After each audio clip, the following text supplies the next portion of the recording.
Okay, let's start.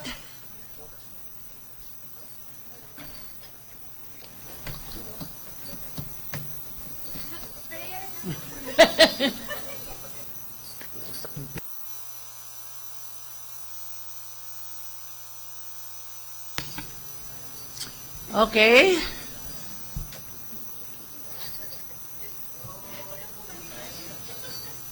Okay, the 70th regular session of the 20th City Council is now called to order. Please rise. Invocation by Honorable Councilor Ivona Imano, singing, followed by the singing Lupang Hinirang and the Cagayan de Oro March. Please rise. Ako, gyapon mo. To those who are Catholics, please make the sign of the cross in the name of the Father, and the Son, and of the Holy Spirit. Amen. Dear God, good afternoon. May we ask, dear God, for your guidance, for your wisdom, and please enlighten us this afternoon as we do our work as people you have trusted, and people whom you have entrusted, your people as well. That may we all work together, all always for the greater good, and may whatever is in our hearts, whatever is in our minds, always and always, dear God, for the greater glory of your name. In Jesus' name we pray, amen. Father, Son, Holy Spirit, amen.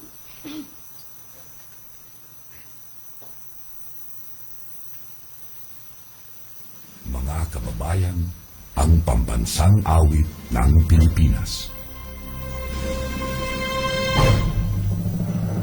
Kayang magiging kasasinangalan, alam ng puso, sa dibdib ko'y buhay.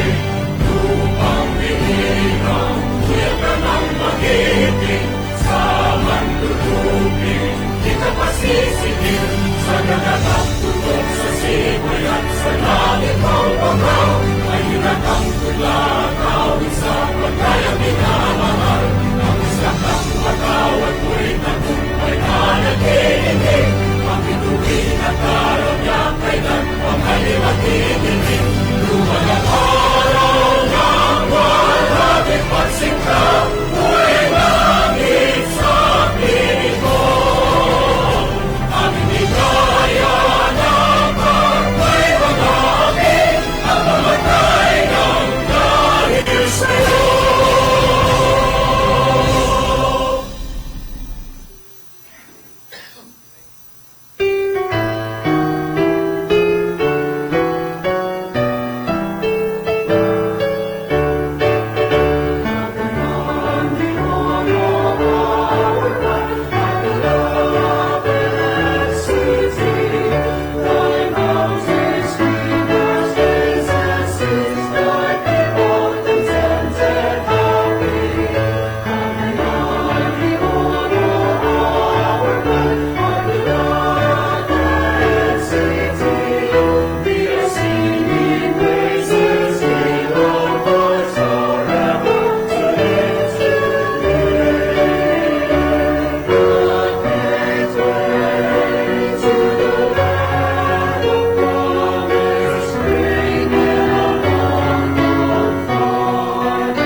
Please be seated.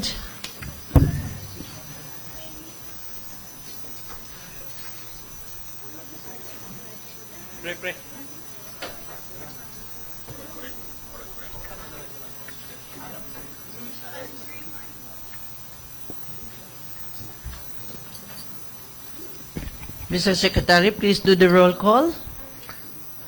Honorable City Vice Mayor Jocelyn B. Rodriguez, Presiding Officer for the 1st District Councilors, Honorable Agapito Heriberto G. Swan, Honorable Roger G. Abaday, Honorable J.R. Pascual on official business, Honorable Amy Rose P. Moreno, Honorable Romeo V. Calizo, Honorable George S. Goking on official business, Honorable Jose Pepe S. Abu Jr., Honorable Malvern A. Esparcia. For the 2nd District Councilors, Honorable Ivuna Yasin B. Imano, Honorable Maria Lourdes Isgaani, Honorable Joylene Mercedes L. Balaba, Honorable James K. Judith II, Honorable Ayan Mark Yunakaya, Honorable Edgar S. Cabanlas, Honorable Christian Rostico M. Achas, Honorable Josette G. Magtahas Daba. For the ex-officio members, Honorable Yan Lam S. Lim, Liga ng mga Barangay President, and Honorable Kenneth Jan D. Sakala, City SK Federation President on official business. There is quorum, Madam Presiding Officer. Quorum is hereby certified. Good afternoon, everybody. Good afternoon, councilors. We have visitors today from COC FINMA, Mass Communication, may hapon, kaninyo.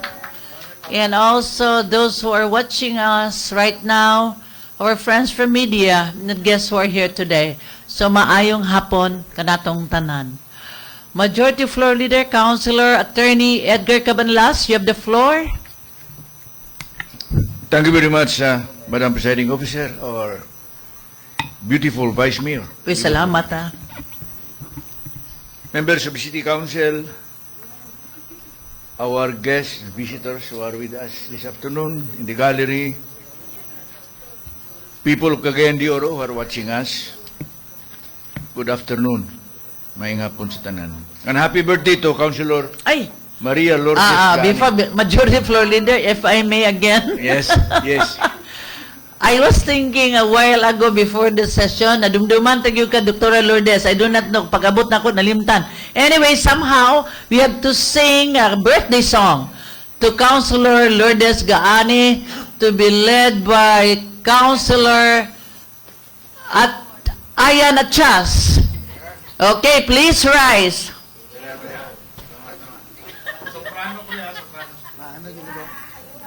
Ayo ha. So, may hapon sa tanan, no? Ang akong pagtimbaya sa ato matik o gwapa nga birthday celebrant. Wow. Konsyal, Doktora Malugani. Ay, Doc, happy birthday. Wish you all the best. No? So, let us sing together. Stay young. So, murag, dili stressful ang beauty ni Doktora karon. So, Doc, wish you all the best. Ika na Manila. So, let us sing a song, a happy birthday song. Happy birthday to you. Happy birthday to you. Happy birthday, happy birthday, happy birthday to you. Pastor! Happy birthday to you. Happy birthday to you. Happy birthday, happy birthday, happy birthday to you. Happy birthday! Okay, let us proceed. Majority Floor Leader, Attorney Edgar Cabanlas. Madam Chair, nadumduman ko itong lunis, itong yagin, Ah. itong Monday sa go nga, naiimong pasiyaw, nga kasi itong pinakayabak. Tagaani mo sa kalibo. May gali ganina, nakatunga si Mura karoon Attorney. doon na kayo pinakayabak. Nakayutang. Kaya bag yun. Anyway. Anyway, levity aside, let us proceed, Madam Chair. May I move, Madam Chair, to dispense the reading of the minutes of the previous session on February 12, 2024, and consider the furnishing copies thereof as reading itself. Any second? Objection? I hear none. Motion is hereby carried. Move to approve on second final reading. Second. Objection? I hear none. Motion is hereby carried. On the special report portion, we have about 5. Ako tingali mo ikaw nun, I just want to report of the response of the COWD of our resolution requesting for a copy of the original title, original contract between COWD and Kubi. That would be in the number 6. Who's special number report. 5, majority? Well, the number 5 is Councilor Amy Moreno, who will be reporting her, no, the one Yung that he, Pakalungan. about ito, sa basurahan. Basura. Yeah. Wala siya makalista, so it should be there. Okay. Number 5. So, on the special report, we have Councilor Ian Mark Nakaya, real lack of supply of morphine in the city. Okay. Second would be Councilor Maria Lourdes Gani, Ray City Nutrition Committee Award. Third, Councilor Malvern Esparcia, the problems of modern jeepneys. The fourth, Councilor James Judith, transfer of the provincial animal quarantine station from the Upper Puerto, Cagayan de Oro City, to the territorial jurisdiction of the province of Bukidnon. Yung away ka muna na ni Councilor, ano, wala din? Oh, sige. So, that would be the sequence, Madam Chair. Okay. May I request that Councilor Ian Mark Nakaya be recognized? Councilor Ian Mark Nakaya, you recognize? Thank you very much, Madam Presiding Officer, colleagues in the Council, friends from the media, and fellow Cagayanans mayong hapon. I stand and hear, Madam Presiding Officer, to report not just a simple incident because it has an interest of public in nature. Because last week, Madam Presiding Officer, a friend whose cousin-in-law, whose cousin who is suffering pain, severe pain, somewhere in Bukidnon, and one of the prescriptions is morphine 10 milligram tablet, which can be bought over the counter or usually, Madam Presiding Officer, in the hospital where they are available. So she approached me and asked our assistants whether, because in Bukidnon there has been none in their search, so they asked if in Cagayan de Oro there's a supply of morphine medication. As defined, Madam Presiding Officer, this medication is used to treat severe pain. Morphine belongs to a class of drugs known as opioid analgesics. It works in the brain to change how your body, in other words, pain. So on that serious note, siguro na-comment si Councilor Abaday on another meaning of and use of morphine. But seriously, Madam Presiding Officer, when I asked two of my staff to circulate in Cagayan de Oro, to check in the hospitals, in the pharmacies, with the medical representatives, and the answer was, there's none. The same as in Bukidnon. And ultimately, when I reported back to my friend in Bukidnon, Madam Presiding Officer, they also checked Davao City, and there's no available medicine similar to or that medication, Madam Presiding Officer. Ang kani para sa pain management, muna iyang message, Madam Presiding Officer. Galisod na og katulog akong cousin-in-law tungod sa kasakit. Apil iya family dili pod makatulog ug tarong labi na kung magsininggit si ate tungod sa kasakit. So in other words, sakit gyud pero walay tambal para sakit. if we define crisis, it may be a crisis already if in the three areas where the island of Mindanao has supposed to be the leading provider of medicines, like Davao, Cagayan de Oro, and Bukidnon, could not provide, Madam Presiding Officer. A question may be asked in the Department of Health. In the entire national health practice and application of the appropriate laws and regulations to provide our constituency with this type of medicine, Madam Presiding Officer. My report would lead not to asking question for Cagayan de Oro, but to the Department of Health, where we should lodge our complaints for the public to be able to be provided with this type of medication, Madam Presiding Officer. So we hope that our Committee on Health can engage discussion with DOH and the appropriate agencies to check whether there is truth that in Bukidnon, in Davao, because in the city of Cagayan de Oro, we have already checked through my personnel, and whether it's a problem in the entire archipelago. So that would be my special report, Madam Presiding Officer. Thank you. Thank you very much, Councilor Ayan Macnacaya. Would you like to respond? Okay, Councilor Lourdes Gaani, you have the floor. May ngapon ka natong tanan. No, morphine is an opiate, no, analgesic, which acts on the central nervous system. And this is a regulated drugs.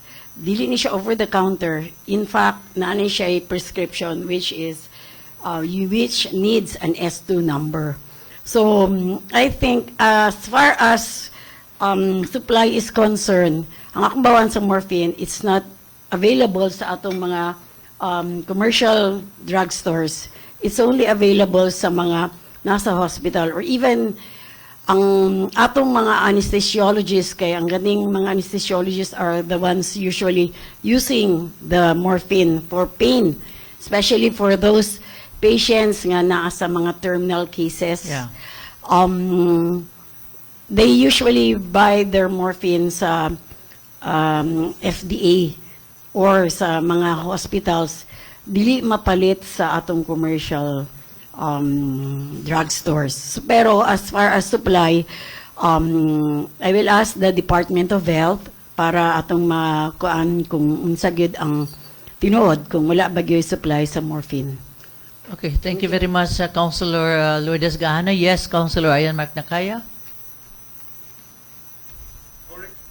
Correctly put by Councilor Maria Lourdes Gane. I can show Councilor Amy Moreno.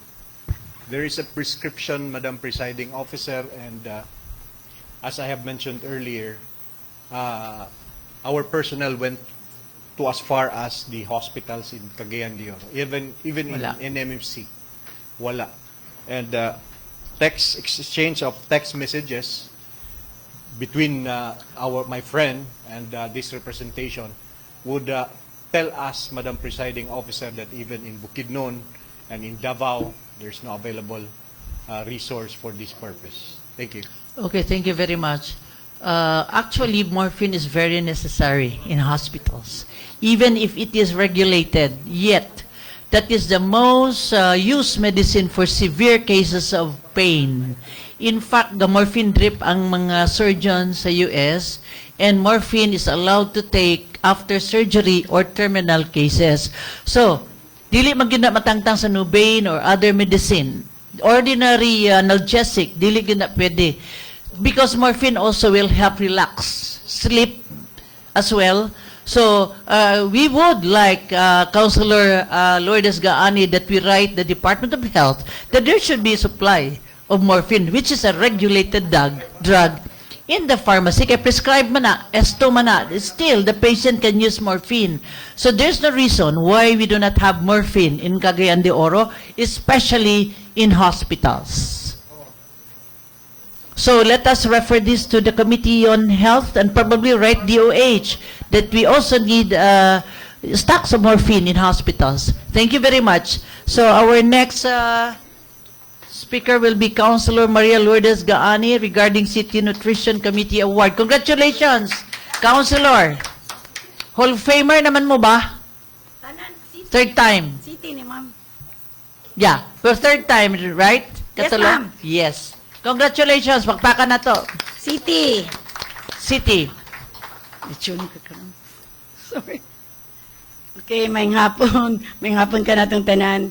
Last March 27, 2023, I stood before this august body to salute our very own City Nutrition Council for bagging the prestigious 2021 second year consistent regional outstanding winner in nutrition, or the Crown Award, given by the National Nutrition Award.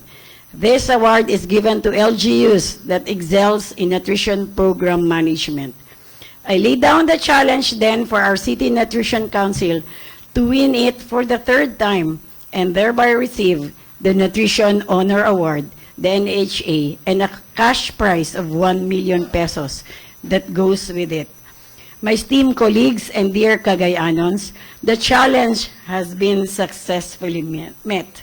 Last February 12, 2024, we represented the City Mayor, Honorable Orlando Clarex Uy, in receiving the NHA from the National Nutrition Award Committee at ceremonies held at the Manila Hotel. The prestigious award recognizes the City Nutrition Council's continuing hard work and dedication in nutrition program management. Aside from the 1 million cash reward that goes with the NHA, our very own Miss Cheryl Faith P. Espanola won the 2022 National Outstanding City Nutrition Program Coordinator.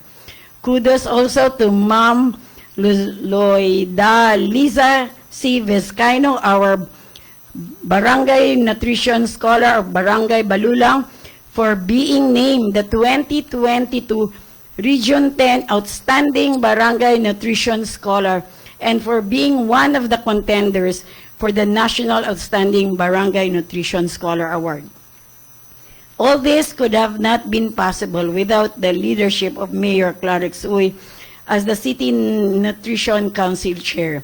His administration has committed to exert best efforts to bring government services closer to the people, most especially vital health services. This recognition is not just a trophy on a shelf. It is a testament to the unwavering commitment, collaborative spirit, and tireless efforts of countless individuals who have made Cagayan de Oro a paragon of nutritional well-being. From our dedicated City Nutrition Committee to the passionate health workers, community-led leaders, and of course our tireless barangay nutrition scholars, each of you has played a crucial role in this story of success. The NHA reminds us that every healthy child, every nourished family, and every empowered community represents a victory, a step closer to achieving our shared goal, a Philippines where good health is not a privilege, but a fundamental right. Our journey began with a clear vision to nurture healthier Cagayanons, starting from the earliest stages of life.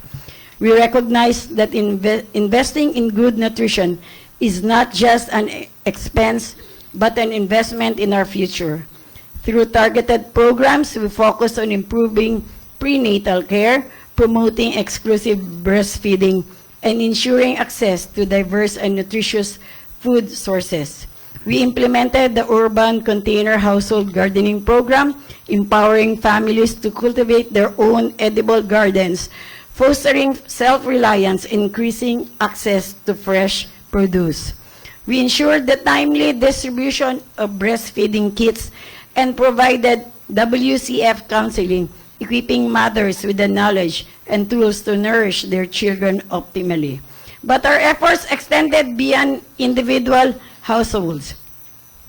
We recognize the need for a supportive environment where healthy choices are easily accessible and encouraged. We collaborated with schools, businesses, and community organizations to integrate nutrition education and promote healthy practices. These initiatives, coupled with political leadership and our CNC's dedication, have yielded palpable results. We have witnessed a significant decline in stunting, underweight, and malnutrition cases among our children. Our breastfeeding rates have steadily increased, and our communities are showing a growing awareness of the importance of good nutrition. But our journey doesn't end here. This award serves as a springboard, propelling us forward with renewed energy and a deeper commitment. We recognize that challenges remain and disparities persist. We are determined to address this head-on, focusing on reaching the most vulnerable and marginalized communities. As we move forward, we pledge to continue strengthening our collaborative efforts. We believe that collaboration, not competition, is the key to achieving lasting change. We will continue to work hand in hand with national agencies, local stakeholders, and community leaders. Innovate and adapt. We will remain open to new ideas and evidence-based approaches and constantly seeking ways to improve our programs and interventions. Advocate for change. We will amplify our voices, advocating for policies and programs that prioritize nutrition and promote equitable access to healthy food. Looking ahead, Cagayan de Oro aspires to be a model city for nutrition in the country. We are ready to share our experiences, learn from others, and contribute to the collective effort of building a healthier nation. This award is not just for Cagayan de Oro. It belongs to every Filipino who believes in the transformative power of good nutrition.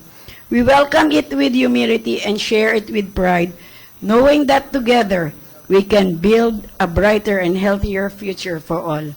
In closing, let us ponder the message of our good President, Ferdinand Bongbong Marcos, regarding nutrition during the 2023 World Economic Forum. And I quote, "The overreaching goals of my administration are to build an inclusive society where no one is hungry, where Filipinos live longer and healthy lives, and where they are provided by an environment built upon trust and security."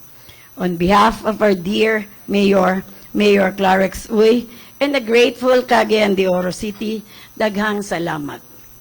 Thank you very much, Council Lourdes Gaani, and congratulations to all, no? Pakpaka na to. So our next speaker will be Councilor Bernice Parcha. You have the floor. Thank you very much, Madam Presiding Officer. Sa akong mga kaubang, mga konsehales, sa tanan, mga nagtanaw sa live, naminaw karon sa radyo, kung asa man mo, mayang hapon ka natong tanan. Madam Presiding Officer, thank you for this another opportunity para aning special report. I know dugay na ta nagsugod not man fully sa pag-implement na niya itong modernized jeepneys. Kung magtanaw ta karon sa dakbayan sa Cagayan de Oro, naanay gadagan na mga modernized jeeps, o napagyud gihapon ang mga karaan nga mga jeepneys, Madam Presiding Officer. Now, kabalusag ko nga first week sa February, kundi ko sayop, na nasad tayo gi-implement or gitistingan na mga bagong rota nga gipagawa sa atong LPTRP or Local Public Transport Route Plan. So, first week sa February, nanatay mga ginatistingan. Now, Madam Presiding Officer, sa akong special report, kailangan ako ni isulti or may bawaan sa tanan nga medyo nanatay nakita nga wala palang galing ta naka-fully implement sa atong LPTRP o sa atong modernized jeepneys, mao ni ang mga pipila nga medyo na problema nga dapat medyo karon pa lang ato na dapat ni siyang solusyonan. Una, sa atong makita, our modernized jeepneys are larger compared sa katong jeep nato. So what happens now, tungod kay, ang uban kay ruta raman, barangay, tuyok, sa unsay ruta, balik sa barangay, tuyok raman sila. Ang naitabo karon, wala gid sila terminal kung atong tan-ahon. The problem now, I think last week we had a committee hearing with our transport chairman, Committee of Transport nato nga chairman si General Calizo. I told our RTA head about it kung nabatay terminal. Ang atong mga modernized jeepneys, naa sila'y dapat garahe. But for me, Madam Presiding Officer, ang garahe lahi sa muyong kaog terminal. Kaya ang garahe, pag di na nila gamiton, dito sila magpark, biyaan mo ng garahe. Ang terminal manggod, naitabo, tungod kay dagko na ang atong mga modernized jeepneys.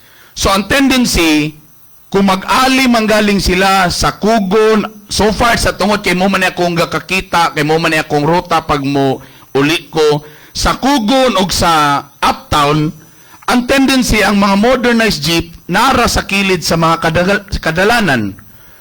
So ang resulta to kay dagko man sila compared sa katong karana to nga mga jeep. So gakakaon nila ang dako nga parte sa atong kadalanan, which is makakos na inoon og samot ka traffic. Tanagkadaghan ra ba ni sila? So mo na naitabo una nato, wala sila'y terminal. Ikaduha, wala pa gyapon ko'y gakakita nga gabiyahe sa do na siguro mga isa duha, but pag abot sa gabi wala gyapon ko'y gakakita nga mga modernized jeep kay nakita na ko murag sayon na sila, Madam Presiding Officer, gagarahe. Now, katawanan kay ni, ironic kay tungod kay wala ang mga modernized jeep, manggawas na sa dining atong mga illegal na mga bao-bao. Ako gyud mismo naka-witness while naka-parking ko. Nagidi ay gadagandagan na mga bao-bao, mangontrata kay kuan gyud sila. Kanang ilagideng gay moong gyud og naibayad. So ang may tabo, moingon ang modernized jeepneys operators nga dili na may mobiyahe gabi kay naman goy mga bao-bao, dito man sila mosakay. Kung pangutanon sa nimo ang mga bao-bao, mayon sila nga mo nang naami diri kay wala man goy modernized jeep nga gabiyahe. So Madam Presiding Officer, murag ka pasapasa. Pero kung balikon gyud nato ang balaod, still sa nasyonal o diri sa dakbayan, wala pagyud gihapon kitay gitugutan nga mga bao-bao nga mudagan sa highway, labi pagyud nga gihimo nila kining naay plitihan. Ikatulo, tungod kay nag-implement na ta og bag-ong mga ruta sa atong LPTRP. So ang naitabo, naibag-ong mga ruta nga dili pasabot para mas klaro sa mga naminaw. So naay mga existing na uban nagpabili ni nga ruta. Tapos karon naay uban mga bag-o nga ruta which is before walay gaagi ana nga public transport. Now, gwapo kayo na nalipay kay taana kay at least nanay ubang mga ruta nga gitagaan og ruta. But ang problema lang karon kay ang ubang pong lugar like our neighboring areas like Misor and Bukidnon, nana po sila bag-ong routes na which is gasumpay sa Misor to Cagayan de Oro, Bukidnon to Cagayan de Oro. Ang problema, katong mga current na mga routes, like ibutang na nato Talakag to Carmen, na may existing, so nasa like terminal, Madam Presiding Officer. Ang problema, kay na mga nangadugang nga mga areas dayon padulong gihapon sa merkado sa Carmen. Ang ilang problema, wala sila terminal, kay diha sa terminal nila, una, maingon man sila nga dili sila welcome sa maong terminal, kay mo naman niya mong naandan nga ruta, bag-o man mo, pangita mo og lain ninyo nga kuananan o pasahero. Ikadua, maingon po sila nga ayaw na mo og singit diri kay guot na kaayo mi. So karon ang mga operators or ang katong mga na-assign sa bag-o nga rota, Madam Presiding Officer, nag-worry sila kung asa naman lang may ibutang ani nga kailangan masad mi mo pick up, tapos kinsa man ang pwede mo decide or kinsa man ang naay authority to say nga iswag mo gamay kay nanay bag-ong rota, sila na dapat nanapod sila dapat pod area diri nga magkuha sa mga pasahero. Kinsa man na, ang merkado ba sa Carmen o kita ba sa RTA o kita ba sa syudad? Muna ilang problema. And ang ikaupat, nalipay kayo ko, Madam Presiding Officer, kay naanay o giapil sa atong local public transport route plan ang atong mga hinterland barangays. Sama sa mga dansolihon, mga lagyo, kay mobya na problema sa atong mga teachers nga na-assign dito, kay muna di sila muuli, kay mahal kaayo nga magsakay og habal-habal. Nalipay ko ni ana kay part na gid sila sa ruta. So pasabot ni ana nanapoy mga modernized jeep na mosaka didto sa atong hinterland barangays. Sa uban nga wala nakabalo, naminaw karon kana atong hinterland barangays, that's almost ang uban an hour from the city. Nalipay ko ni ana. Ang problema lang karon, tungod kay ang atong modernized jeep, kooperatiba naman. So naay mga drivers o mga jeepneys nga gi-assign karon nga, sige, kita man ang co-op, kamo nga jeep, inyo ning ruta sa pahinterlands.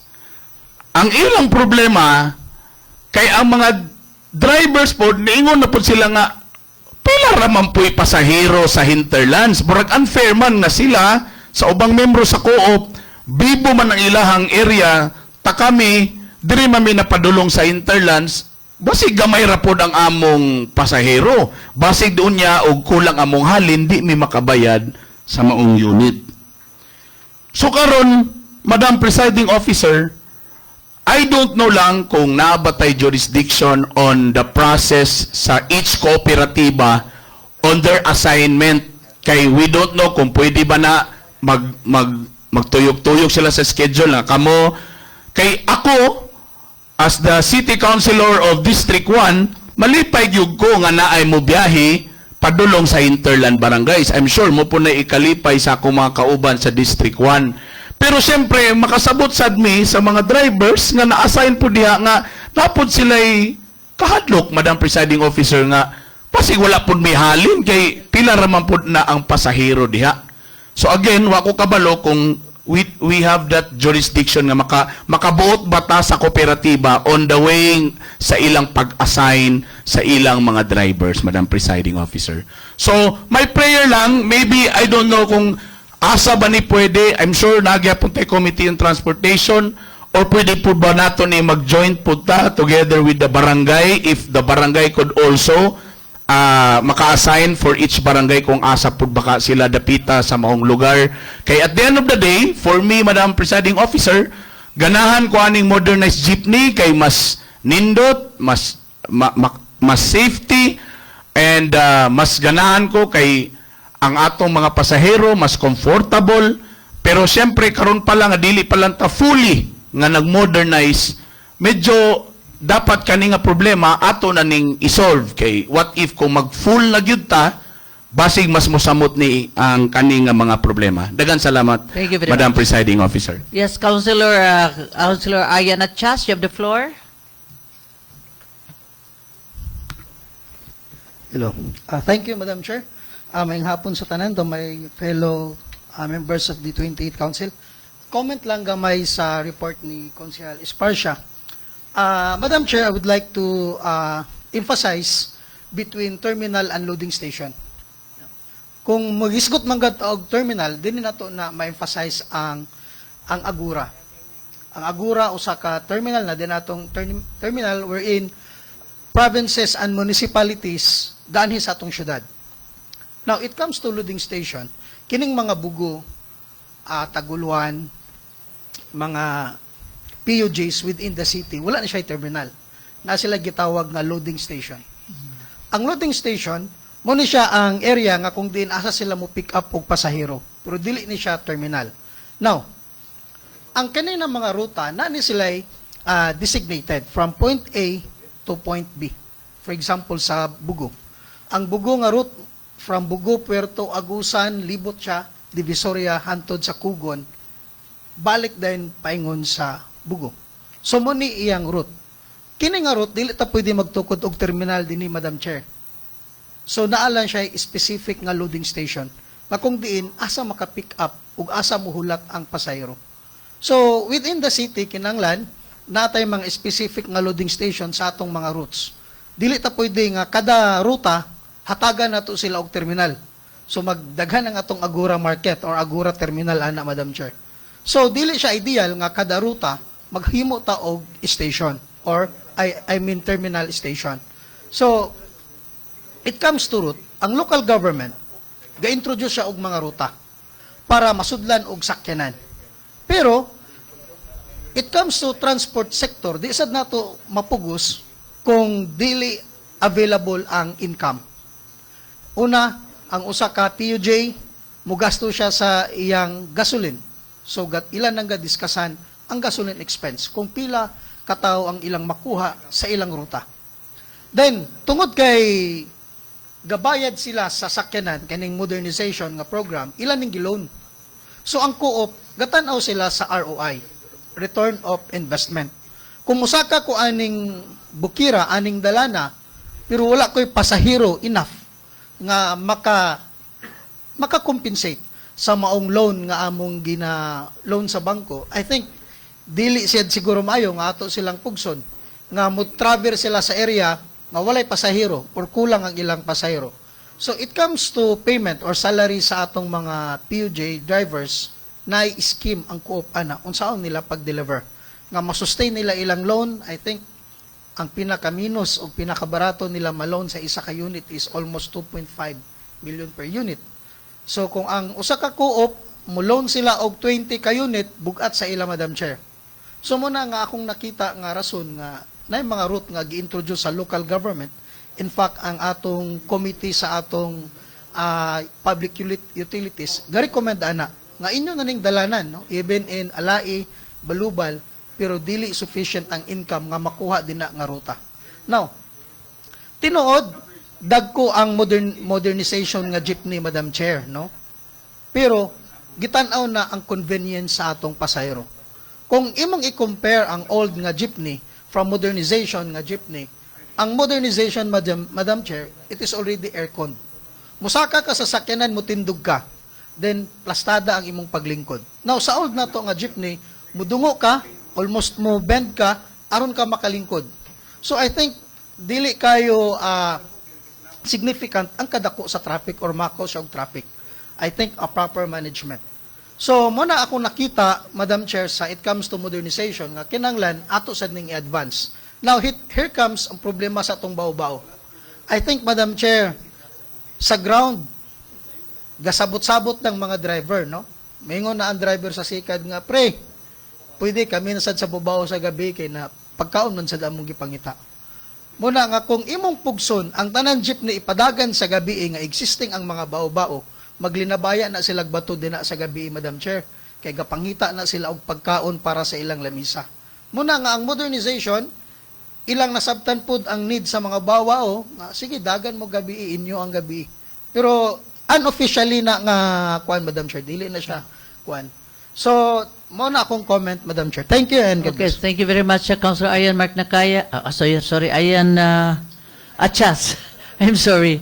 So, would you like to make a comment, Councilor Romeo Calizo?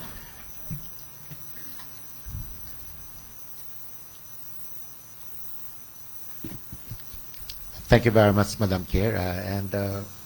Yeah, I fully agree the observations of my colleagues insofar as those mentioned the special report of the Honorable Bernice Parcia.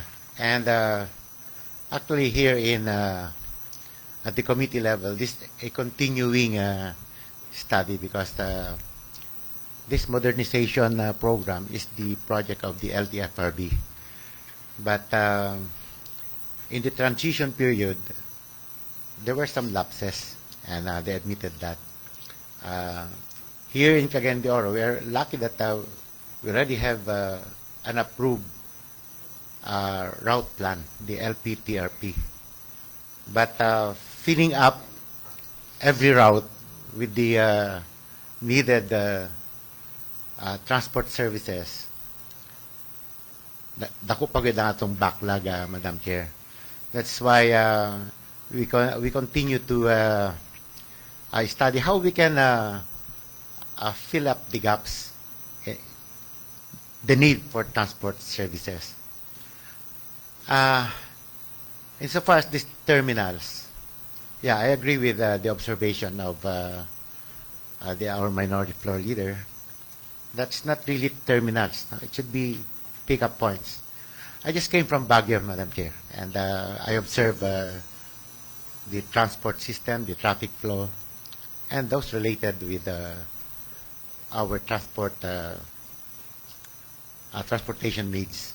And I don't know, in Baguio, there's only one 4-lane road, the Marcos Highway. All the rest are 2 lanes. Well, there's traffic, of course. It may be relatively heavy, but traffic keeps on moving. I'm trying to find out why. Now, they also have the modernized transport vehicles. They do not have 3-wheeled vehicles as their transport system. In fact, their motorcycles are just used for private use. But they have a lot of taxis. Only a few the traditional public utility vehicles are left. And so I'm just trying to find out why they can do it here in Baguio, yet in our place in Cagayan de Oro, we got a lot of problems as far as our transportation system is concerned. So now the terminals here, we have only 2 LGU managed terminals. We have the westbound and the eastbound. In fact, the original eastbound terminal is not operational anymore. It's in Gusa, and they had to transfer it to Agora. Nga, why klaro pa if it's totally LGU managed or partly LGU or partly private. So now the transportation groups, the transport groups, are forced to look for their respective terminals.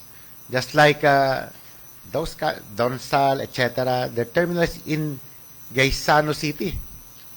Those coming from Talakag, they put up their own terminal in Carmen, there at the besides COC. Some others are in Lapasan, in Cogon. Some others are beside our westbound terminal in Bulwa. So, in short, there's a clear mismanagement of our terminals, Madam Chair. And this is a continuing study at the committee level, how we can put a solution to this.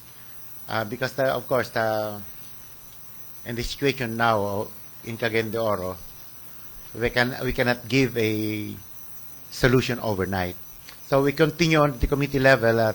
Of course, thank you for the reminder in the report of Councilor Aspasia, so that yes, of course, we can have this discussed more intently at the committee, jointly with other committees. Maybe suggested the Committee on Barangay Affairs, which is so needed, Committee on Cooperatives.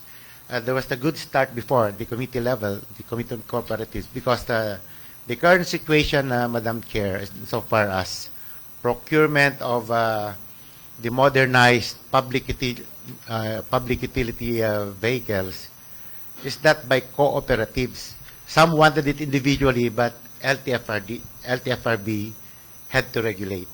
So these are some of the glitches that we have to solve the committee, Madam Chair, and eventually we'll come up with the concept that will best suit the needs of our people. Thank you, Madam Chair. Thank you very much, Councilor Romeo Calizo. Yes, Councilor Bernice Parcia. Thank you, Madam Presiding Officer.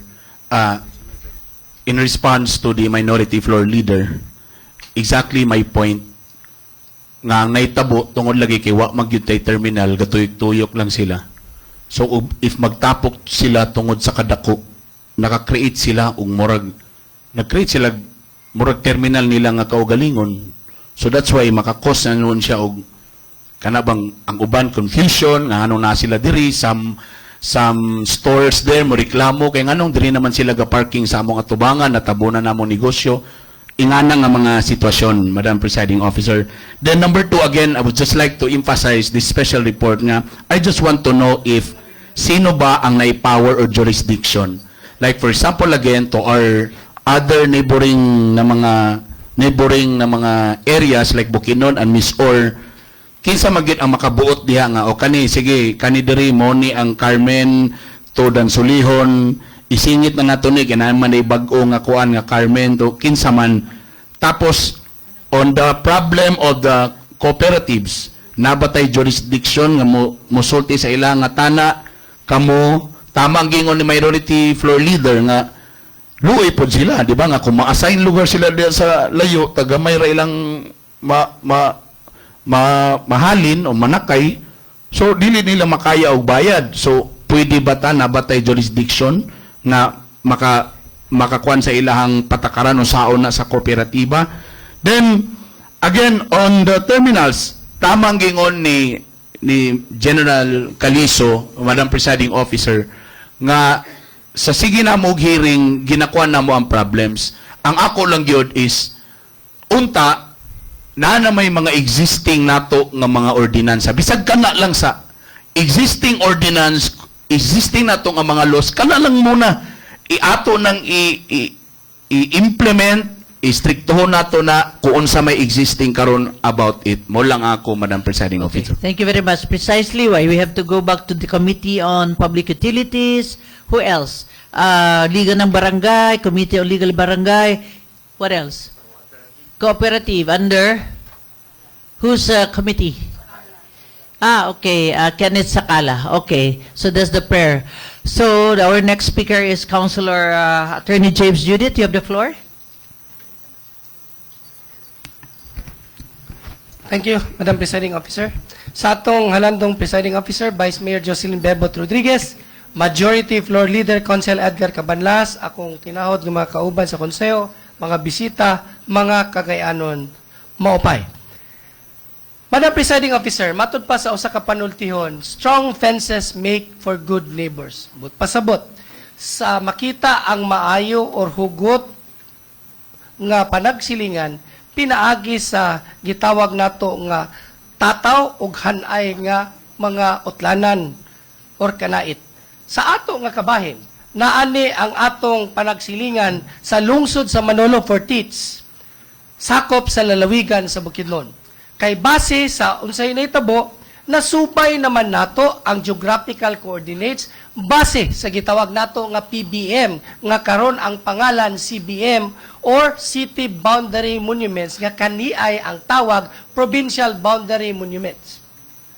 Apan ang dako lang nga katingalan o dili nato mapiho antud karon kay sa pila na ka-resolution nga milabay nga nakita base sa pagtuon nga kana ang animal quarantine nga naimutang sa matud pa sa webpage bali sa lalawigan sa Bukidnon naa sa Alae Bukidnon, pero kung imong sabton naimutang dinisakop gyud sulod sa boundary sa dakbayan sa Cagayan de Oro, particularmente na sa Upper Puerto nga kani ay moy gitimonil ni Minority Floor Leader Council Ayan Achas. Una nga resolution na itabo 1999. Ikaduha nga resolution 2001. Pinakaulahing nga resolution 2006 kung wala pa masayop Bostorks 2006. Na kung mabantayan nato taod-taod naman to nga resolution nga nakangyo kita nga kung mahimo ang maubaling animal quarantine nga naimutang sa atong dakbayan sulod sa atong territorial jurisdiction mabalik or mabalhin dito sa sakop sa lalawigan sa Bukidnon or maskin asa nga dapit diya sakop sa lungsod sa Manolo Fortich. Kay sa lawag kang kaayo tanahon or paminawon nga ang usa ka facility nga gipanigiyahan or gi-operate sa lalawigan sa Bukidnon labi na sa ilang Provincial Agriculture Office na himutang dinis sa sakop sa dakbayan sa Cagayan de Oro. sa lawag kang pud paminawon nga naatuod literal sa Cagayan de Oro apan dili biay siya gambalay nga gipanag-iyahan or gi-operate sa atong dakbayan kay gipanag-iyahan de kini sa lalawigan sa Bukidnon. Ang ako lang sa karon nga kung mahimo nga pwede nato mahangyo ang bagong gobernador, ang bagong administrasyon, si Governor Neil Roque, ang gobernador sa lalawigan sa Bukidnon, nga kung mahimo, dalahangyo or mangita ta og kanang compromise, nga mabalhin na ang maubaling nga kini quarantine checkpoint para dili na ta malibog kay malibog ang tanan nga naa di ay animal quarantine nga nahisakop di ay sa dakbayan sa Cagayan de Oro.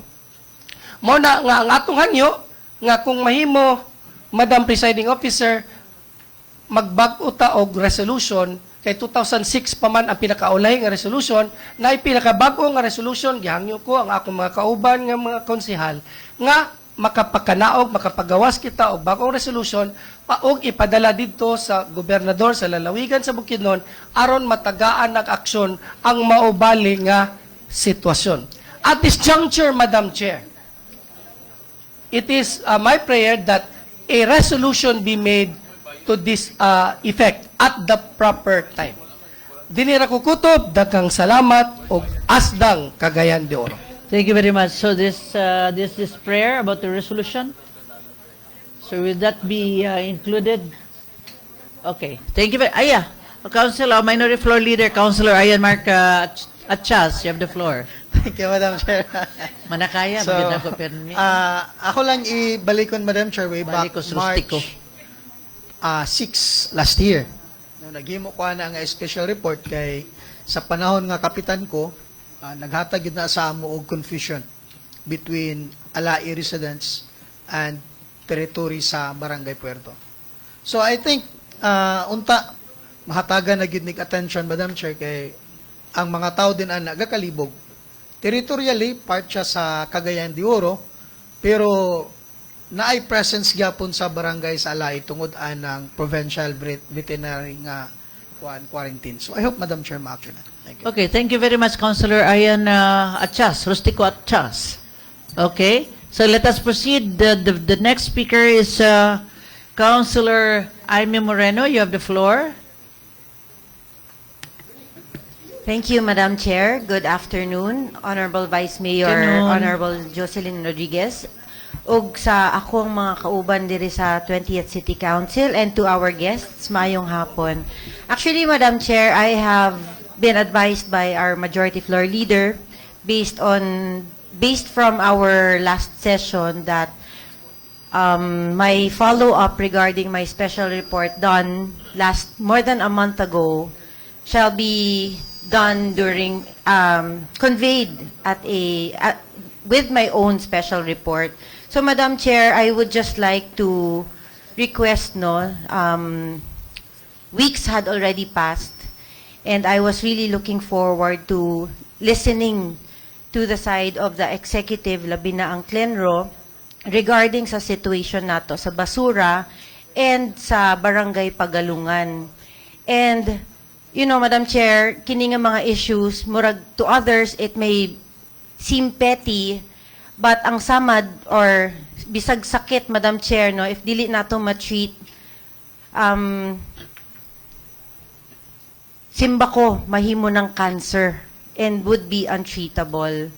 So, mentras na medyo ma-tolerate pa or ma-actionan pa siya, I would just like, Madam Chair, that this be tackled by the Committee on Environment. And also, just recently, I heard sa radyo through Engineer Armen Cuenca, katong issue sa Barangay Pagalungan ng mga junkyard. The junkyard sa Barangay Pagalungan actually have been discovered to have no business permits. So these are the things that the people who have reached out to me have asked for more answers. Na simba ko na dili na mudaghan pa ang ilang mga questions o mga issues. But I hope, Madam Chair, my prayer is that a committee meeting be held as soon as possible, Madam Chair, so that we can be able to give answers to our constituents. Dagang salamat, Madam Thank you Chair. very much, Councilor Amy Moreno. Yes, Councilor Roger Abaday, you have the floor. Thank you very much, Madam Presiding Officer, my colleagues, and all people who are listening to us today, physically and online. Now, with regards to the query of Councilor Amy, kita sa mga legislator, igo man lang ta magpanday sa balaod. So what transpired in the committee, that is recommended to the enforcement agency. Now, with regards to my committee, after the report of Councilor Amy Moreno, I referred it to the CLINRO because they are the enforcement agency. And I also referred it to RTA because naka-encroachment sila sa highway. If katong to, mga stock to, katong mga kinalkalba sa mga talyer. Now, correct is the pronouncement of Councilor Amy that upon their inspection, kita nga, nag-aksyonan yun, kaya nag-inspection man ng CLINRO, so walay permit, business permit. So that is the concern already of the City Hall agency to enforce the law. As far as my committee is concerned, I think there is no need to call again for a meeting because it was already addressed, Madam Chair. Thank you very much. Thank you very much, Councilor Roger Abaday. Yes, Councilor Amy Moreno, you have the floor. Madam Chair, thank you sa pagtubag sa ato ang good speaker. Ang ako lang, Madam Chair, is when it is also our oversight function as legislators in the city, you know. And baulo ko, Madam Chair, na if mag-follow up sa ako ang katawhan, ang mga gareklamo, wala ko'y matubag sa ilaha. And may gani na at least nadunggan na ako sa radyo si Engineer Armen Cuenca saying that they did an inspection in Barangay Pagalungan, which I appreciate highly. And ang ilahang solusyon sa mga junkyard dito was to cover it instead. And that's when they also found out through their own inspection na wala sila mga business permits. So, Madam Chair, I understand na wala tay power to do this, but it is our obligation to report to the people their issues and concerns. And also, Madam Chair, ang ako lang is, in aid of legislation, if there is anything we can do to help ang ato ang executive to duly perform their functions para sa city, mao ka na ang ato ang purpose. So I do still believe, Madam Chair, a committee meeting is recommended so that mas madunggan na mo diretso, no, from all stakeholders concerned regarding this issue sa basura. Madunggan na mo na so that, Madam Chair, na may ma-report sa mga katauhan, Madam Chair. Okay, thank you very much, Amy Moreno. Is that possible, Councilor Roger Abaday? Noted. Okay, so the committee hearing will be scheduled by the Committee on Environment. Okay, thank you very much. So, yes, Councilor Romeo Calizo, you have the floor. Just a bit interested, Madam Chair, because indeed, I used to go to Camarahan to take breakfast. Before, it's okay. The air is okay. But now, yes, a story to say, but murag na bad odor coming from elsewhere. They say it's coming from Pagalungan. Okay. So, I might just ask if during the committee meeting, are the appropriate resource persons like the barangay captain and probably other probable observers into the issue are invited? Yeah, actually, the prayer of Councilor Amy Moreno is to have a committee hearing. It is noted by Councilor Roger Abaday. Hopefully, we can have the invited guests, no, to be present during the committee hearing. I strongly suggest, Madam Chair, Yes. that the barangay chairman of Pagalungan. Yes, Barangay Chairman Pagalungan should be there. Yeah. Thank you, Madam. Of course, environment, our Engineer Cuenca. So, our next speaker is our Majority Floor Leader, Attorney Edgar Cabanlas. You have the floor. Thank you very much, Madam Chair. This is just a report. We just received, I think last week, the response of the Cagayan de Oro City Water District of our resolution requesting for a certified copy of that contract between COWD and Kubi. Now we received these certified copies, Madam Chair. There are two contracts involved here. The joint venture agreement between Cagayan de Oro City Water District and Metropac Water Investment Corporation. And the other one is, I'm a little bit confused about this. This lease agreement between Cagayan de Oro City Water District and Cagayan de Oro Bulk Water Inc., which is Kubi. In my scanning of the records of the pages here, there seems to be a lease contract of all the facilities of the water district to Kubi. I cannot understand why. So there's a need for us to scrutinize this and peruse and review these contracts. Within this week, I think we will agree on what to do with this, whether we will create a committee, special committee to study this, on the legal and the factual aspect of the contracts, or perhaps we can wait within this week of any action coming from the office of the city mayor on what would be the necessary steps that we will take. Okay. So within this week, there will be some action to be taken, Madam Chair. Okay. Okay, thank you very much, Majority Floor Leader, Attorney Edgar Cabanlas. So we'll...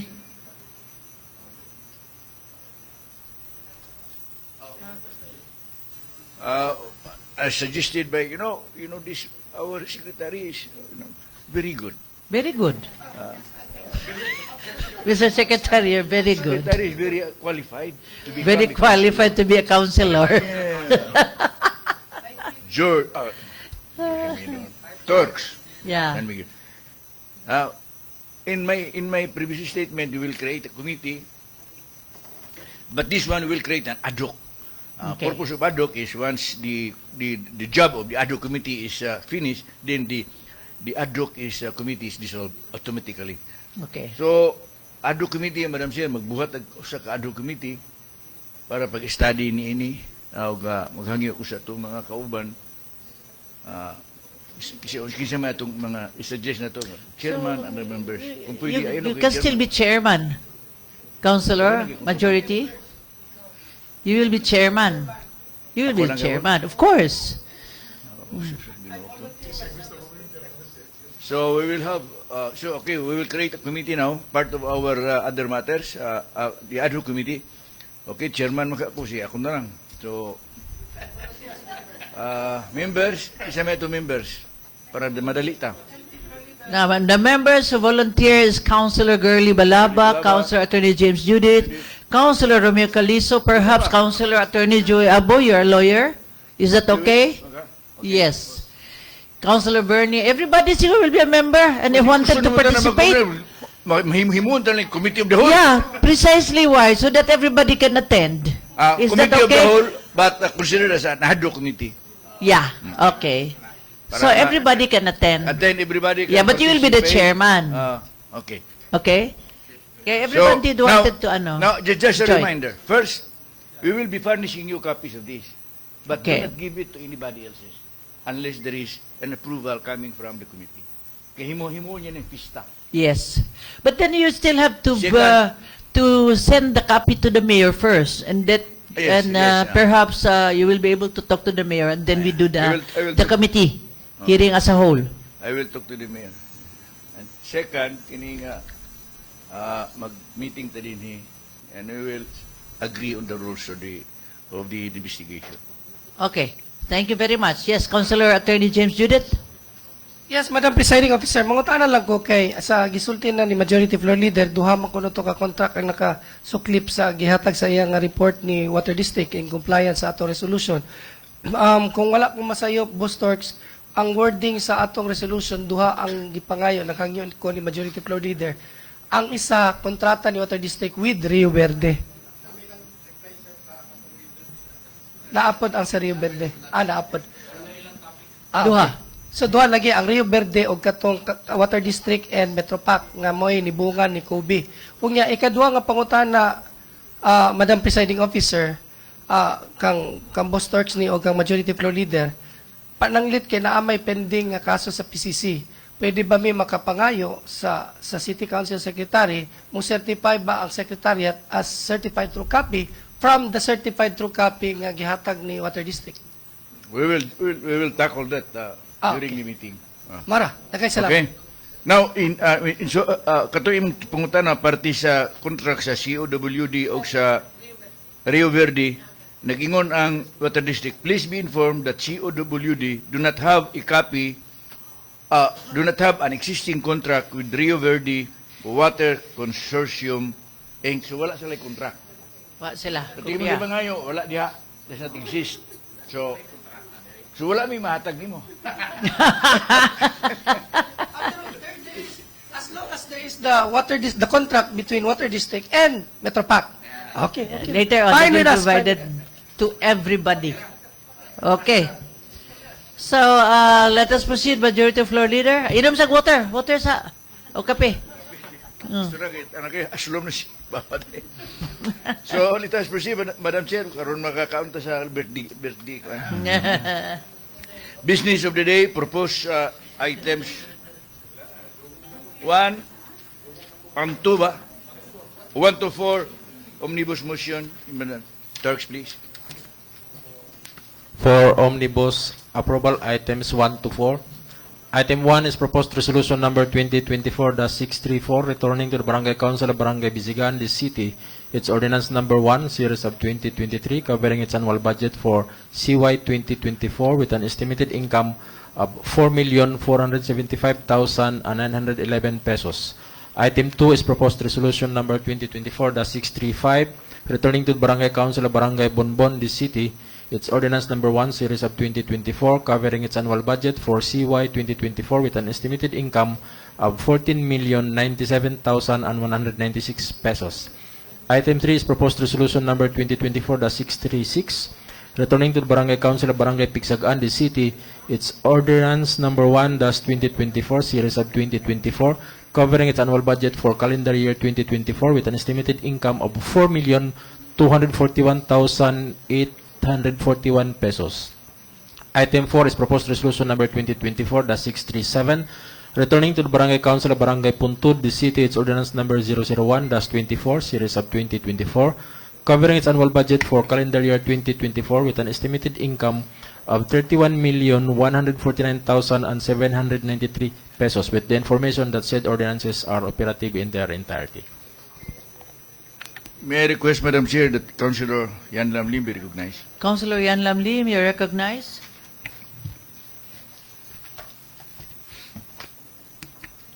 Madam Chair, may hapon. Everything is in order. I'm omnibus approval of resolution number 2024-634, 2024-635, 2024-636, 2024-367. And the second? Objection? I hear none. Motion is hereby carried. Move to approve on second final reading. Second. Objection? I hear none. Motion is hereby carried. Item 5, proposed resolution number 2024-638, earnestly requesting anew the Honorable Presiding Judge Mirabu Arellano Undaluk, Branch 21, Regional Trial Court of Misamis Oriental, 10th Judicial Region, to hold in abeyance for a period of 6 months the implementation of the writ of execution and notice to vacate in civil case number CBORD 2015-06, entitled Lijul Realty Corporation, represented by Lian Natividad, plaintiff, versus Allen Habagat et al. For quieting of title and possession with prior preliminary injunction and damages in consideration of the education of the children of the affected families. May I request, considering that she was present during the deliberation, Councilor E.V. Mano, be recognized. Councilor E.V. Mano, you recognize.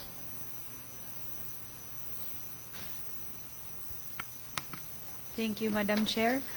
Considering that this has undergone deliberation on the committee level, we move for the approval of proposed resolution number 2024-638.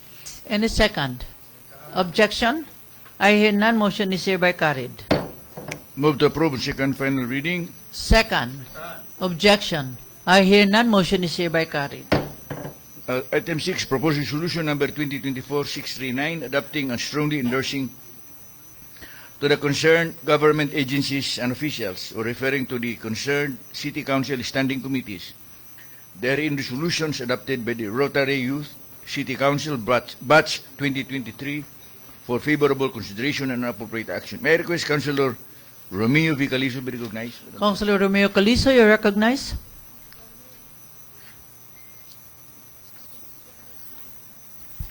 Thank you, Madam Chair. May I strongly propose for the approval of the said resolution. Any second? Clarification, Attorney James Judith, you have the floor. Oh, second, sir. Second. Objection. Any comment? Councilor Attorney James Judith, you have the floor. Yes, Madam Presiding Officer. Naka-appeal manggugo, nakatambong ko sa maubaling nga deliberation sa atong Rotary Youth. Ug akong gitagsatag sa base sa kining Appendix G. Naamang ko'y ginot, Madam Presiding Officer, nga ako pong gilihok, base rapod sa gihimo sa RY, nga katong bahin sa panubig dito sa Makabalan National High School, ug akong gitanaw, wala manggod siya na appeal. Ang ako lang gusto nga kanang masayran kung na-appeal ba gito siya sa final na bali nga tali sa Resolution Boss Torques. Katong naamang ko'y ilang problema sa katong Makabalan National High School. So, mo'y ilang gi-appeal sa ilang deliberation o na-carry man magani siguro to, isip mo sa ka-resolution. So, mo lang to kung klaroon kay wala man ko siya na-appeal. Okay, we'll check. So, second, objection, a motion is hereby carried. Move to approve on second and final reading. Second, objection, I hear none, motion is hereby carried. Item 8, proposed resolution number 2024-641, adopting the order of the Committee on Ethics and Blue Ribbon. 7 Council, Majority Floor Leader, yeah. Okay. Proposed resolution number 2024-640, adopting the order of the Committee on Ethics and Blue Ribbon in BR case number 2022-05, entitled Honorable Elmer Cotiamco, complainants, versus Honorable Mario T. Diaz, respondent, both Barangay Cagayan and Barangay Cugman City, for violation of Republic Act 3019, provisions Republic Act number 7160, grave abuse of authority, grave misconduct, serious dishonesty, conduct prejudicial to the best interest of the service, dismissing this case for being not an academic, considering that both parties are no longer members of the Barangay Council of Cugman. May I request Councilor Joey Abu be recognized? Councilor Attorney Joey Abu, you recognize. Good afternoon, Madam Presiding Officer. Move for the approval of the said resolution. Second, objection, I hear none, motion is hereby carried. Move to approve second final reading. Second, objection, I hear none, motion is hereby carried. Item number 8, proposed resolution number 2024-641, adopting the order of the Committee on Ethics and Blue Ribbon on BR case number 2023-07, entitled Arturo Barsubia versus Honorable Vic C. Talingting, Punong Barangay o Barangay Bugo, for grave misconduct, oppression, conduct prejudicial to the best interest of government service, violation of Section 3E of Republic Act 3019, and violation of Republic Act 6713. Dismissing the said case for being not an academic, considering that the respondent is no longer a member of the Barangay Council of Bugo. May I request the Councilor Abaday be recognized? Councilor Roger Abaday, you recognize. Considering that the order is in accordance with law and rules, I am moving for the approval of this resolution. Any second? Objection? I hear none, motion is hereby carried. Move to approve second and final reading. Second, objection, I hear none, motion is hereby carried. Number 9, proposed resolution number 2024-642, adopting the order of the Committee on Ethics and Blue Ribbon on BR case number 2023-01, entitled Tyler Sia et al. Complainant versus Rixie Tinampay, punong barangay o Barangay Puntod, the city, for simple misconduct of prison, dismissing the said case for being moot and academic, considering that the respondent is no longer a member of the Barangay Council of Puntod. My request, Councilor Calizo, be recognized. Councilor Romeo Calizo, you recognize.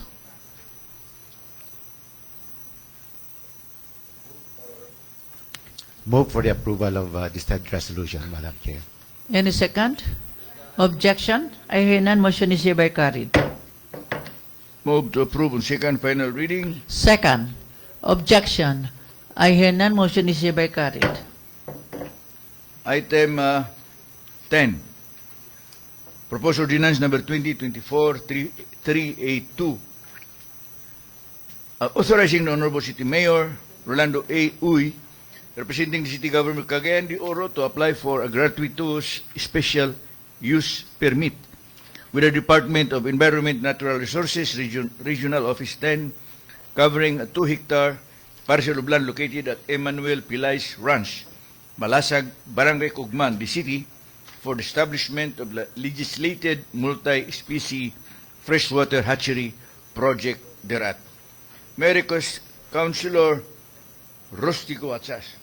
Councilor Minority Floor Leader, Councilor Rustico Achas, you have the floor. Move for its approval, Madam Chair. In a second. Objection? I hear none. Motion is hereby carried. Move to approve on second final reading. Second. Objection? I hear none. Motion is hereby carried. Number 11, proposed ordinance number 2024-383, appropriating the sum of 76,276 pesos and 71 centavos from the item non-office generals public service terminal leave benefits, monetization of earned leave credits, earmark for Ms. Lorna Damasing, Administrative Aide 2 of the City Housing and Urban Development Department in the 2024 annual budget to be made available for the payment of the terminal leave pay of the late Mr. Bobby Felicelda, former Administrative Aide 3 of the City Housing and Urban Development Department, who died last October 18, 2023. May I request Councilor Sakala be recognized. Wala. Ubi, oh, sorry. So may I request Councilor Ayan Lim to be recognized. Councilor Yan Lam Lim, you recognize.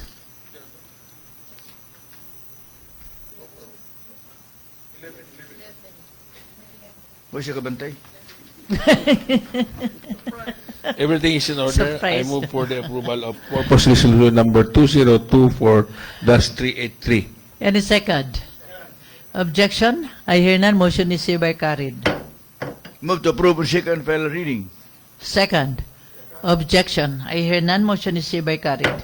Item 12, proposed ordinance number 2024-384, authorizing the Honorable City Mayor Rolando A. Uy through the City Legal Office to negotiate therein lot owners for the acquisition of the respective properties, improvements, buildings, fence, etc., which will be affected by the 10-meter wide proposed road from the National Highway towards the Tablon Hospital, infirmary facility located in Barangay Tablon, the city, and to initiate the filing of expropriation proceedings with the court in case of failure of negotiation thereof.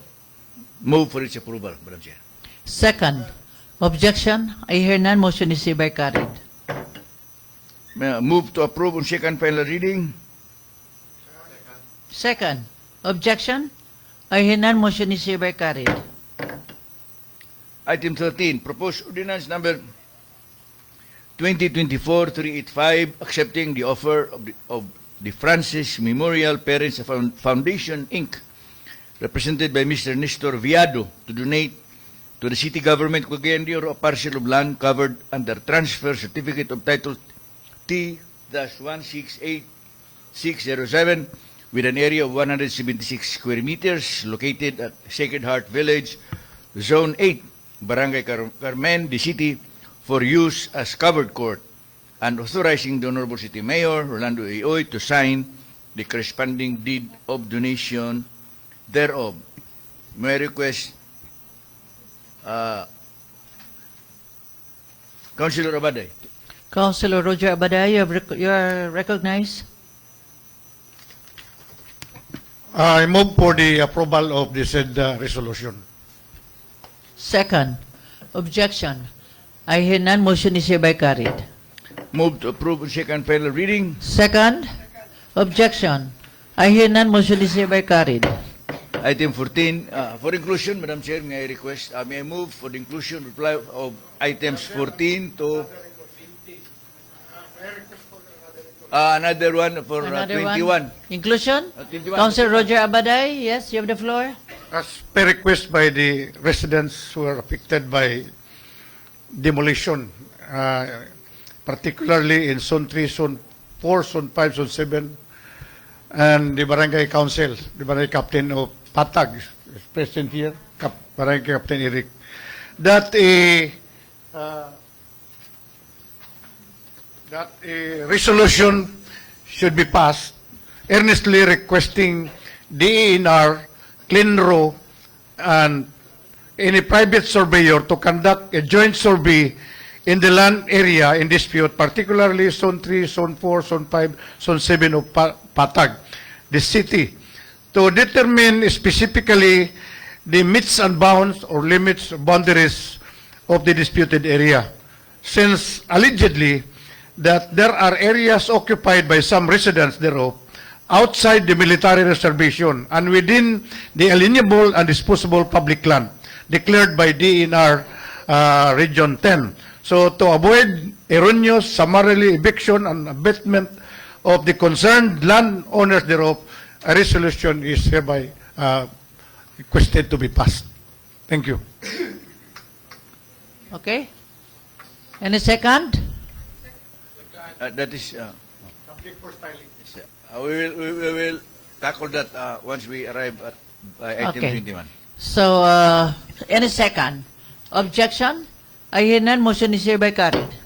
Item 14, Madam Chair, proposed ordinance number 2024-386, authorizing the Honorable City Mayor, Rolando Ioy, representing the city government of Cagayan de Oro, to enter into and sign the memorandum of agreement with the Department of Education Division of Cagayan de Oro City, represented by its schools, Division Superintendent Mr. Roy Angelo Gaso, covering the transfer of the funds from the Special Education Fund to the DepEd CDO for the 2024 District and Division Meets and Regional Schools Press Conference Qualifiers Training and Participation under the terms and conditions stipulated therein. May I request Councilor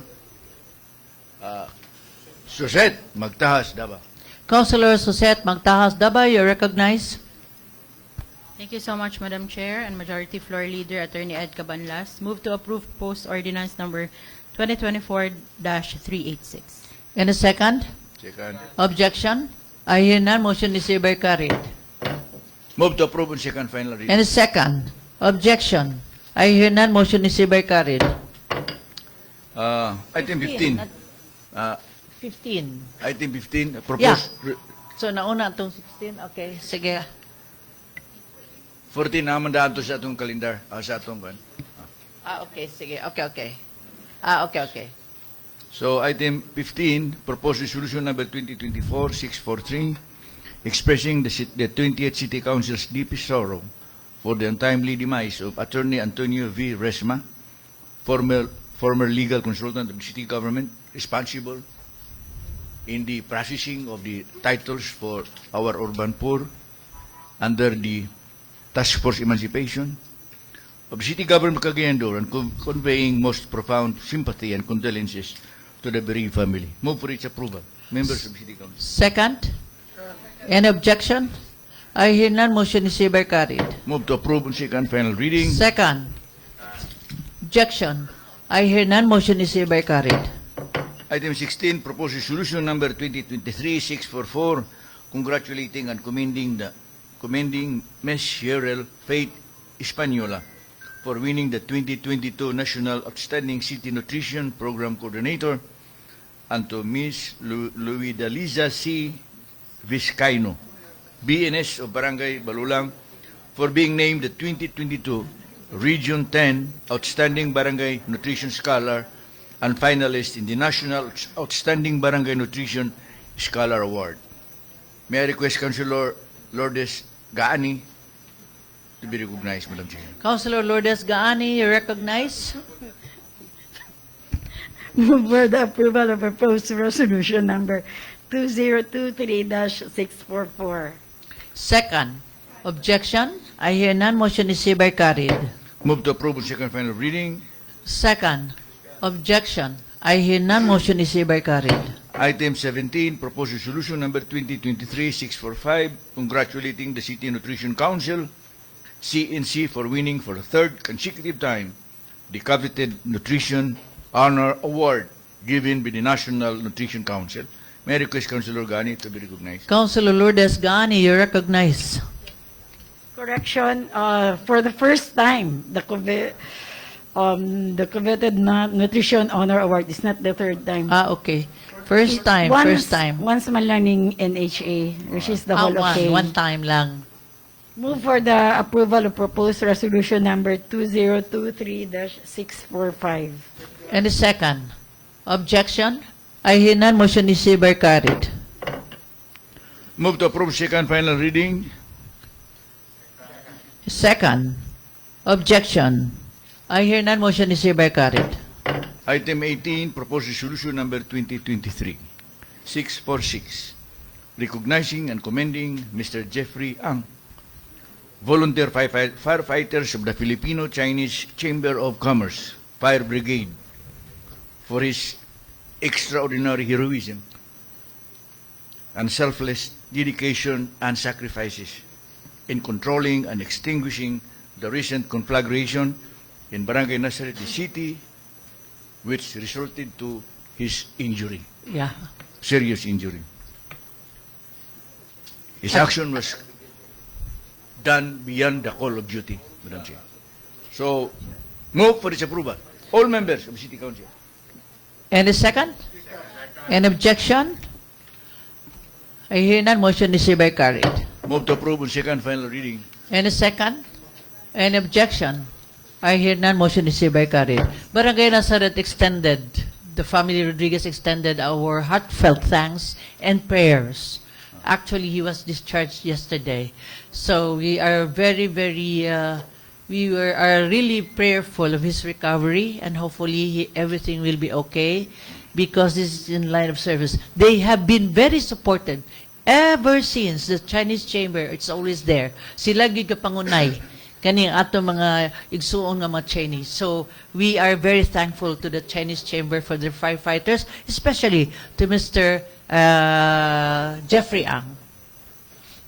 Thank you, Madam Chair. So let's go to item 19, proposed resolution number 2024-647, requesting the provincial government of Bukidnon to transfer its provincial animal quarantine station from Upper Puerto, Cagayan de Oro City to the territorial jurisdiction of Bukidnon, in view of the delineation of the political boundaries between the two local government units as a result of the reinstatement survey of the city boundary monuments and the actual monumenting conducted thereat by the Department of the Natural Resources and Region 10 and the Arbitration Committee of the Cagayan de Oro City Council, led by the late Councilor Juan Sia. Kalbaan lagi. All members. All members. Di ba you're also a proponent? Huh? Yeah. Councilor Rustico Atchas is also a proponent. All members, okay. Oh, sila lang ito, ha? Oh, yeah. Councilor Ayan Mark Nakaya, you have the floor.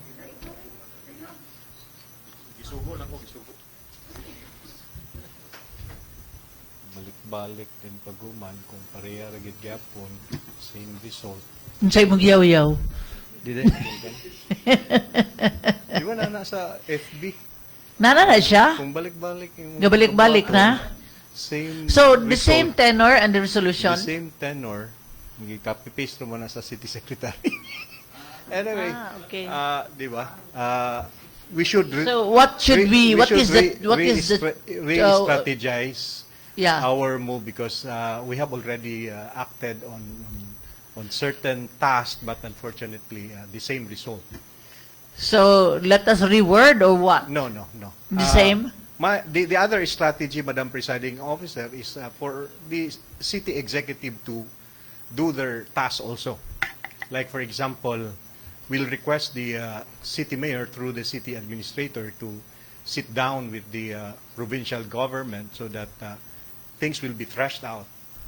And moving forward, the intention of the reporter and the city council and the entire Cagayanons as well, which is to move further the landmark, which is the controversial landmark and facility established by the provincial government of Bukidnon. So, in other words, the resolution would be addressed to the city mayor through the city administrator. To thresh out the basis of our concern and at the same time to implement the, what do you call that? The city, the CBM, boundary monument for the furtherance of, if there was a decision, let's quote the decision, Madam Presiding Officer. Okay, so let's reword Pero ang it. decision, Ana, is gikan sa DNR. Okay. So, in other words, we have to quote the decision of the DNR. So, subject to styling, Madam So, Presiding yeah, Officer. so this is, so Subject what to was the steering. name of this amendment? Is this still a resolution? Resolution nga Yeah, po. but then the wording, the tenor is different, Yes. right? Oo. It changed na limon tenor. Pero actually, bitaw, ako lang, personally, ako, may problema tingali na. Kaya it serves both the city and the province of Bukidnon. Yeah. Yeah, Anyway, yeah. And additional na lang. Additional to? Yeah, okay. That Let's we have have to an write additional. to the mayor through the administrator. Yes, okay. Ako lang iklaro, Diba? iklaro lang, sakto to, noted to kang Konsehal Ayan Mark Nakaya, munang nangayo ko ana nga resolution because naana may backdoor channel namo ni Governor Roque para lang gid ani nga kani nga butang motong sakto putang gihimo ni Konsehal Ayan Mark Nakaya nga matataw gyud ang atong posisyon sa dakbayan pero sa lain pod nga bahin naanay backdoor channel namo ni Governor Neil Roque pinaagi sa iyang staff mo na nga akong gusto nga kung mahimo naay kabugaton nga naay resolution sa atong dakbayan. Okay. Get it? Okay. Nailan si Chaban. Muro siya ni Sexy Trillanes. Mura si Trillanes. Backdoor. So, two resolutions, Madam Chair. One that is authored, principally authored by Councilor James, and the other one authored by Councilor Ian Mark Napaya. All members, pero you are the principal. So, asan ang Turks? Nawala na ko. Item 20. So, item 20, Madam Chair. Proposed resolution number 2024-648 constituting the City Council as Committee of the Whole with, I don't know,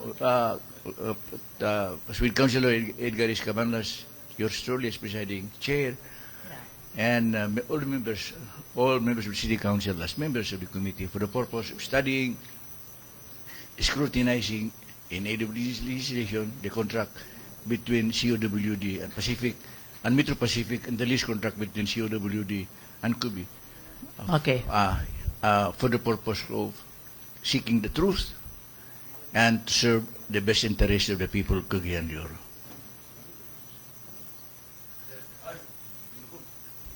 Move na tanan. Oh. Okay. And members? All members. Okay. Any second? Any objection? Any comment? Okay. Motion is hereby carried. Move to approve on second final reading. Second, objection. I hear none. Motion is hereby carried. Item 21, proposed resolution 2024-649, patag naman yun.